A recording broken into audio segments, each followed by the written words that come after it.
नमस्कार। स्वागत है आप सभी का हमारे YouTube चैनल में। तो दोस्तों, आज हम पढ़ेंगे इस्मत चुगताई की लिखी कहानी अपना खून पार्ट 2। नवाब बहादुर की जूती से वो अड़ गए तो चूल्हे भाड़ में जाएं। उन्होंने और निकाह कर लिए।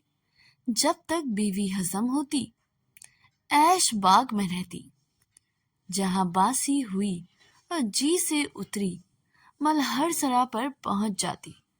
थोड़े दिन फुनकारती, बल खाती, फिर फन फटक कर चुप हो जाती।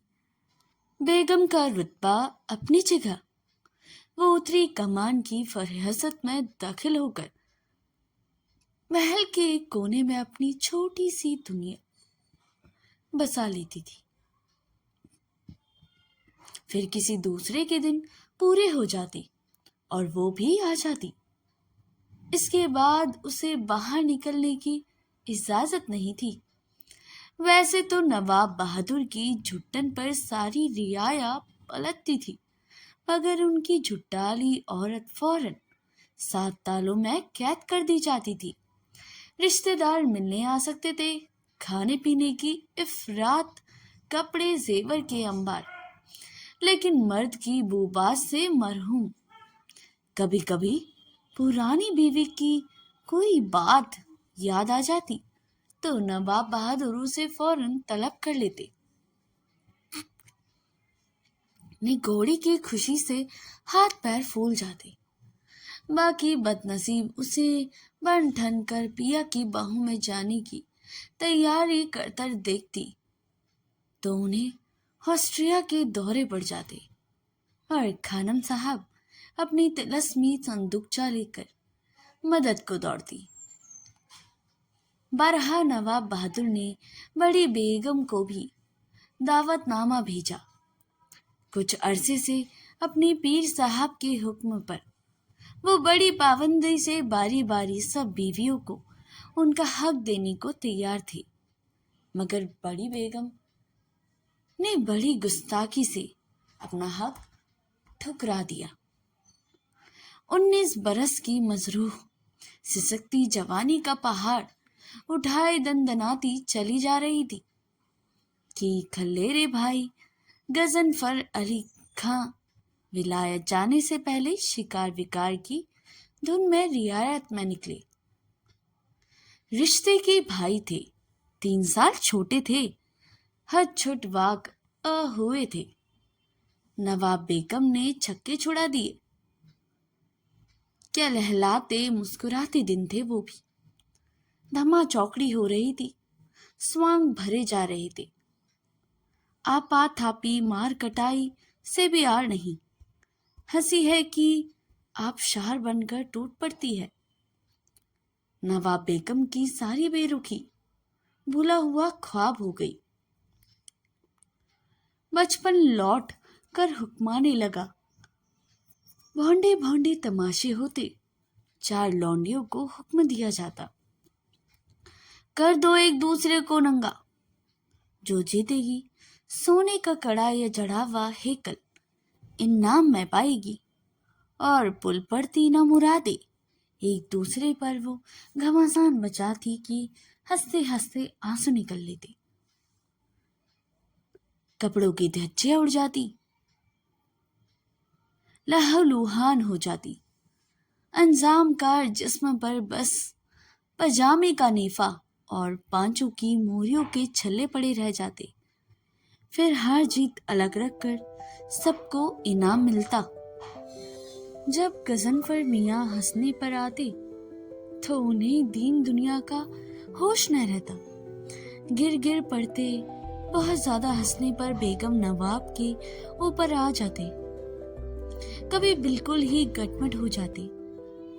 बड़ी मुश्किल से बेगम उनके परत उतार कर हटाती। शोखी शरारत तो उनकी आदत थी।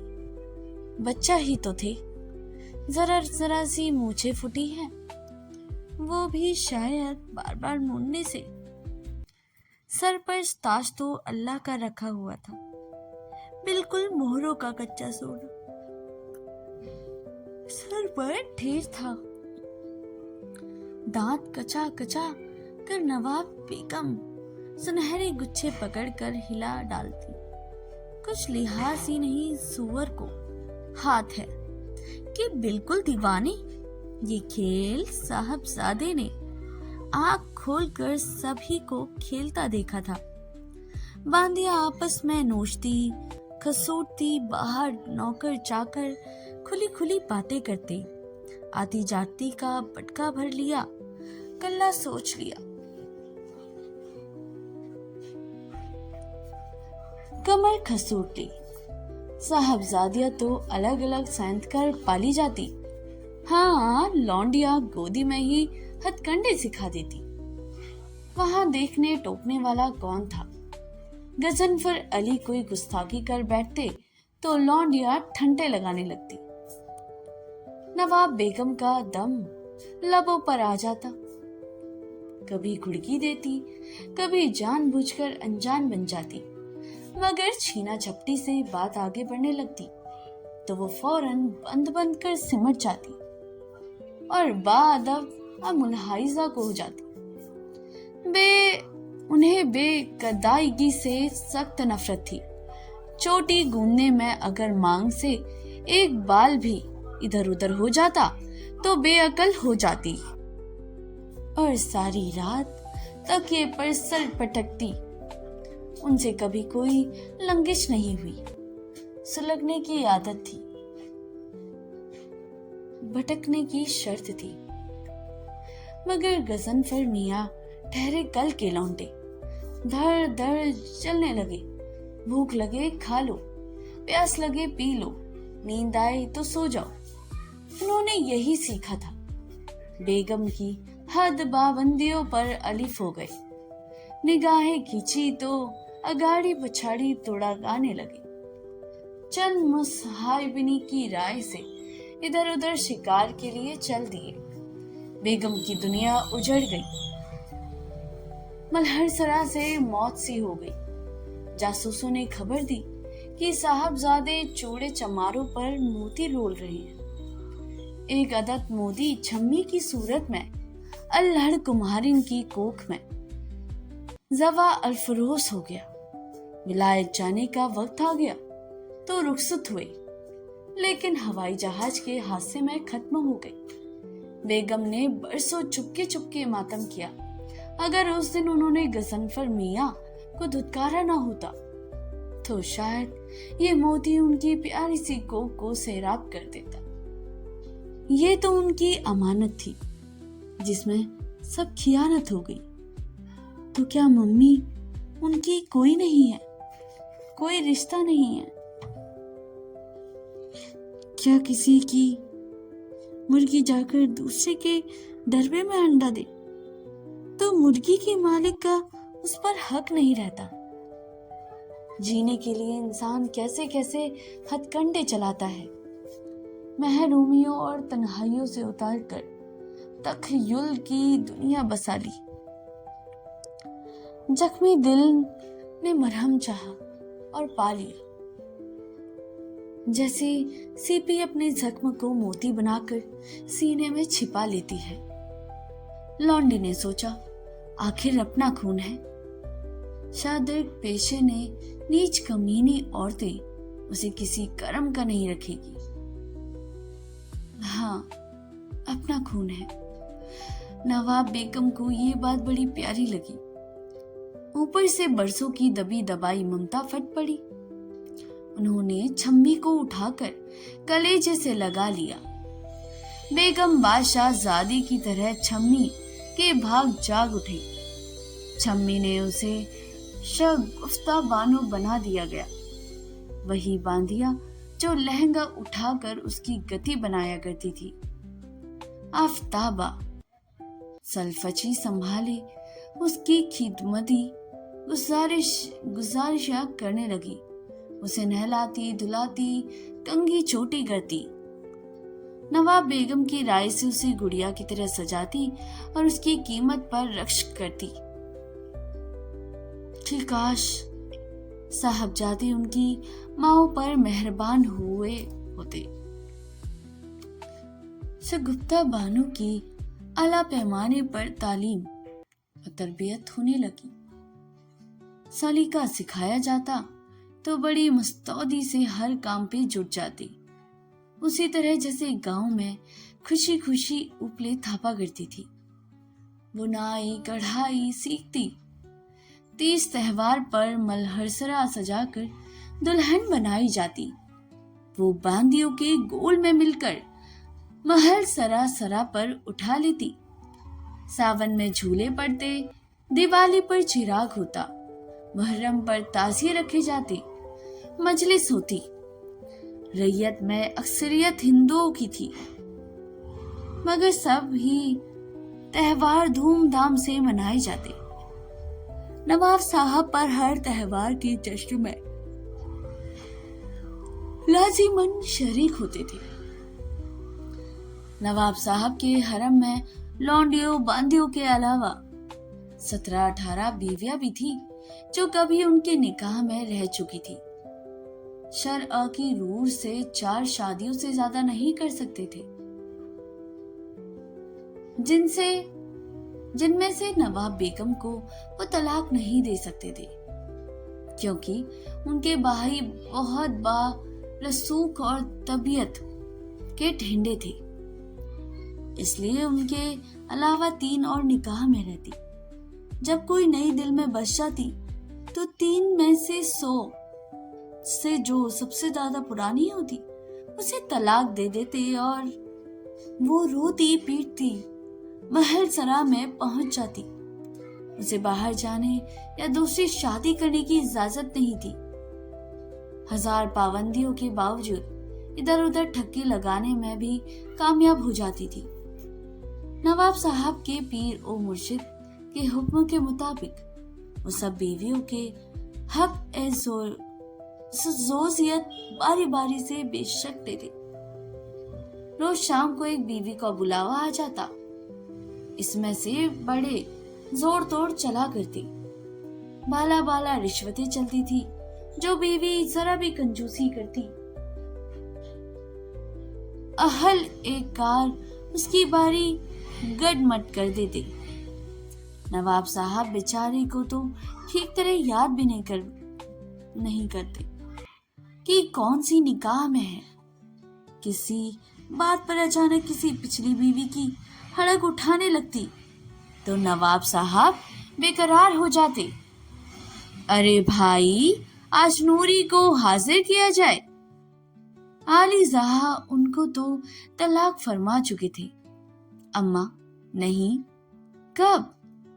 सरकार, वो तीसरी बेटियों के बाद जफरोजा नवाब से अगत फरमाया था। अच्छा, नवाब साहब को याद आ जाता। कोई मजाइका नहीं, नमक खवार तो है। और नमक खवार खुश 16 सिंगार करके आ जाती और ऐसी पट्टी पढ़ाती कि अहमक नवाब बहादुर नंबर 2 को तलाक देकर उससे दोबारा निकाह फरमा लेते। ज्यादातर निकाहों की वजह से ये थी कि सब कमबख्त नवाब साहब को चढ़ाने के लिए लड़कियां ही पैदा करती थी। 3-4 लड़के हुए भी मगर मारे जाते रहे। महलसरा में जब ये जश्न होते तो नवाब साहब तशरीफ लाते। दरबार लगता, इन आताम तकसीम किए जाते। किल्हते बढ़ती। उस दिन एक से एक बढ़कर सिंगार करती। बड़ी बेगम हुजूर ए आला हसरत के दाएं तरफ जलवा अफरोज होती। बाकी 3 में से सबसे चहेती बाएं तरफ, उसके बाद सब दर्जा ए दर्जा बैठती। जश्न के पहले बड़े दंगे फसाद होते। बीवियां आने वाले दिन की तैयारियों में अपने मर्तबे का बहुत ख्याल रखती। छिपी ढकी नोक झोलती। कभी इन मौकों पर कोई पुरानी बीवी एकदम से नई लगने लगती और उसका नाम फिर 4 बीवियों की फहरिस्त में आ जाता। बारी برقرار کرنے کا کام مشیر قانونی کے ہاتھ میں تھا۔ کچھ خانم صاحب بھی دارو مدار تھا۔ وہ اگر کہہ دیتی کہ طبیعت کسل مند ہے تو بیچاری کی باری غائب ہو جاتی۔ ان کے بھی مکہ مارنے کی ضرورت ہوا کرتی تھی۔ میرے خیال میں چھمی کی کہانی دراصل ہولی کے تہوار سے شروع ہوئی۔ یہ ہولی بھی تھی پچھلے سال تہواروں سے زیادہ شاندار۔ اس دھوم دھام کی وجہ سے یہ تھی کہ ریاست میں کانگریس کا اثر 1935 کے بعد سے بہت بڑھ گیا تھا۔ کانگریس کو بدیشی راج کا ناک میں دم کیے ہوئی تھی اور برٹش راج کے فرزندان دل بن میں نواب صاحب بھی تھے۔ کوئی بیٹا نہ تھا، اسی وجہ سے بھی کچھ خائف رہتے تھے۔ اسی کی خاطر شادیوں پر شادیاں کر رہے تھے اور ابھی نا امید ہونے کی نوبت نہیں آئی تھی۔ کانگریس کے زور سے کچلنے کے لیے ریاست میں ہندو مسلم کشیدگی کا بیج بویا گیا جو فوراً جڑ پکڑ گیا، لیکن خود نواب صاحب بھی فرقہ پرستی کی شہ پڑنے لگی۔ خود نواب صاحب قطعی فرقہ پرست نہیں تھے، انہیں خود پرستی سے ہی چھٹی نہیں ملتی تھی۔ جو فرقہ پرستی کی جھنجٹ میں پڑتے، ناچ رنگ اور شکار سے اگر کبھی مہلت مل جاتی تو برٹش راج کی سلامتی کی فکر کر ڈالتے۔ انہیں ہر فکری کے لوگوں سے بے انتہا پیار تھا اور ہر فرقہ ان کی ریاست میں اطمینان سے اپنے پرم دھرم کا پالن کر سکتا تھا۔ مسلمان اور ہندو میں وہ کوئی فرق روا نہیں رکھتے تھے، دونوں ہی ان کے راج میں کلاش تھے، بلکہ مارواڑیوں نے تو کچھ فیکٹریاں بھی بنا لی تھی۔ مسلمان بے انتہا ساحل اور مفلس تھے۔ عہدے داروں میں وہ انگریز کے بعد اس ہر شخص کے مرعوب تھے جو سرکاری قبیلے کا تھا، اور پینشن کے بعد ان کی ریاست کی قیمت جگانے آ جاتا تھا۔ محبت کے معاملے میں وہ انتہائی غیر جانبدار تھے۔ بیویوں میں نہایت اطمینان بخش طریقے سے انہیں بغیر کسی تفریق کے سب کو نوازا تھا۔ کچھ پروپیگنڈے کی کانٹ منظور تھی اور کچھ پرانا دستور تھا۔ ٹیسو کے پھول دیگوں میں ابال کر رنگ تیار ہوا، اب ابرک ملا، عنبر اور گلال بڑے بڑے پیتل کے تھالوں میں بھر کر چبوتروں پر سجا دیا گیا تھا۔ رنگوں کی بھری ناندیں اور پچکاریاں افراط سے موجود تھی۔ کڑھاو چڑھے ہوئے تھے، حلوائی پکوان تل رہے تھے اور کہار ڈولیوں میں رکھ رکھ کر محل سرا میں پہنچا رہے تھے۔ ساری کل خط رنگ کھیلنے اور انعام لینے کے لیے ٹوٹ پڑتی تھی۔ کمینوں کی ٹولیاں سوانگ بھرے ناچتی گاتی چلی آ رہی تھی۔ محل سرا کے لگ او تک صحن میں ریاست کے اعلیٰ افسروں کی عورتیں، شاہی خاندان کی بہو بیٹیاں ہولی کھیلنے اور تار مالنے اڑنے میں مشغول تھی۔ نواب بہادر بھی محفل کی رونق بڑھانے کے خاطر تھوڑی دیر کے جلوہ افروز ہو جاتے۔ رعیت کے مائی باپ تھے، ان سے کوئی پردہ نہیں کرتا تھا، سب کو ہاتھ جوڑ جوڑ کر نمسکار کرتے، رنگ ڈلواتے اور آنکھیں بھی سینکنے سے باز نہ آتے۔ تو دوستو، یہ کہانی میں یہیں پر سماپت کرتی ہوں۔ اس کا اگلا بھاگ میں آپ کے سامنے کل پیش کروں گی۔ تو دوستو، یہ थी साहसी लेखिका इस्मत चुगताई की प्रेरणादायक कहानी। अगर आपको यह वीडियो पसंद आया हो तो वीडियो को लाइक करें, चैनल को सब्सक्राइब करें और बेल आइकन दबाना ना भूलिएगा, ताकि ऐसे ही साहित्यिक कहानियाँ आप तक सबसे पहले पहुँचती रहे। मिलते हैं अगली वीडियो में और एक नई कहानी के साथ। तब तक के लिए धन्यवाद।